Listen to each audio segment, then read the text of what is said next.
खुशी, जैसा नाम वैसा उसका स्वभाव, बहुत ही चंचल और खुशमिजाज लड़की, सबसे बहुत अच्छे से बात करने वाली, सबसे की मदद करने वाली। खुशी का छोटा सा परिवार आगरा में रहता है।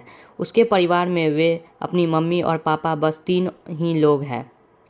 खुशी की दादा दादी का देहांत पहले ही हो चुका है।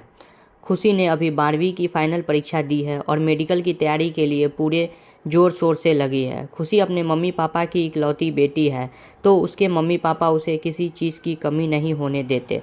वैसे तो खुशी मध्यम वर्ग परिवार से ही थी, पर उसके पापा उसकी पढ़ाई और उसकी हर ज़रूरत को पूरी करने में कोई कसर नहीं छोड़ते। एक दिन खुशी के पड़ोस की सरला आंटी उसके घर में आई हुई थी और उसकी मम्मी से बात कर रही थी। उस वक्त खुशी तैयार होकर अपनी एक फ्रेंड के यहाँ बर्थडे पार्टी में जा रही थी। उसने सरला आंटी को देखा तो नमस्ते किया और फिर वह घर से निकल गई। खुशी की मम्मी और सरला आंटी बैठकर इधर उधर की बातें कर रही थी। तभी सरला ने कहा, खुशी तो अब बड़ी हो गई है, कहीं उसके लिए लड़का वड़का देख रहे हैं कि नहीं?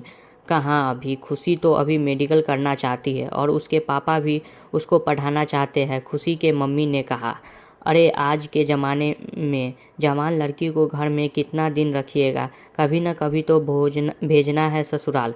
हाँ वो बात तो ठीक है, पर क्या आजकल का ज़माना बहुत ख़राब है? जितना जल्दी हो सके शादी ब्याह कर दीजिए और गंगा नहा लीजिए, सरला ने कहा। खुशी की मम्मी उसकी हाँ में हाँ मिला दी।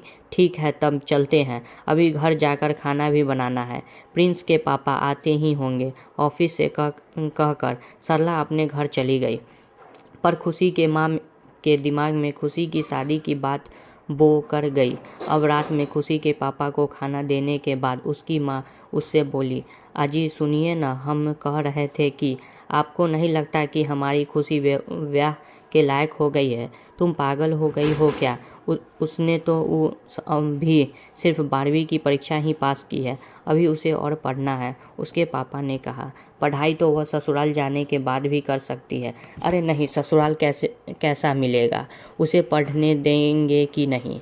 अभी उम्र ही क्या हुई है, 18 साल की ही तो है। अभी उसे अभी भी भर के जीने दो, उसका जो मन करे करने दो, अब जैसा आपको ठीक लगे। वह तो सरला आज एक लड़का के बारे में बता रही थी, तो बस इसलिए खैर जाने दीजिए, कहकर खुशी की मम्मी बर्तन धोने चली गई। खुशी के पापा बस इतना कमा लेते थे कि उसका घर का गुजारा चल जाता था। खुशी के पापा का आगरा में ही एक मिठाई का दुकान था, उसी से सारा घर का खर्च चलता था। कुछ दिन बाद खुशी का मेडिकल का एंट्रेंस एग्ज़ाम था। वह पूरे जोर शोर से तैयारी में लग गई थी। आखिर उनकी मेहनत रंग लाई और उसका सिलेक्शन लखनऊ में एक नामी मेडिकल कॉलेज में हो गया। उसे टिफ डब्ल्यू कोटा में भी सीट मिल गया, जिससे उसे बहुत कम पैसे में कोर्स करने का मौका मिल गया। बेटी की खुशी से उसकी माँ बाप फूले नहीं समा रहे थे। पूरे मोहल्ले में उसके पापा मिठाई बांट रहे थे। अब खुशी को अपने घर छोड़कर अपने कॉलेज जाना था, पर इतने साल वह घर में रही थी, उसे बाहर रहने का कोई एक्सपीरियंस नहीं था, तो वह थोड़ा घबरा रही थी। खुशी अब अपना कॉलेज जाने के लिए पैकिंग शुरू करने लगी और ज़रूरी सामान जुटाने में लग गई।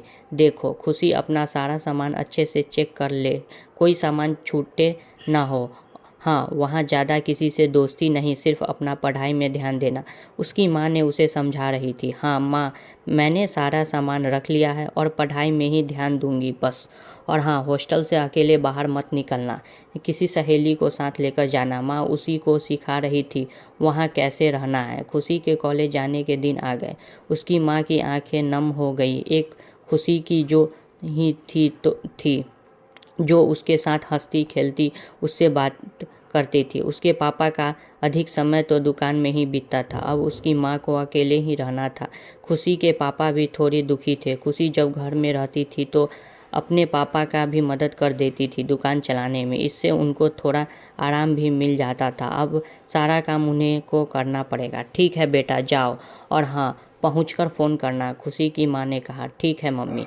खुशी अपने पापा के साथ लखनऊ जाने के लिए बस में बैठ गई और ईयरफोन लगाकर गाना सुनने लगी। 4.5 घंटे का सफ़र कब कट गया उसे पता भी नहीं चला।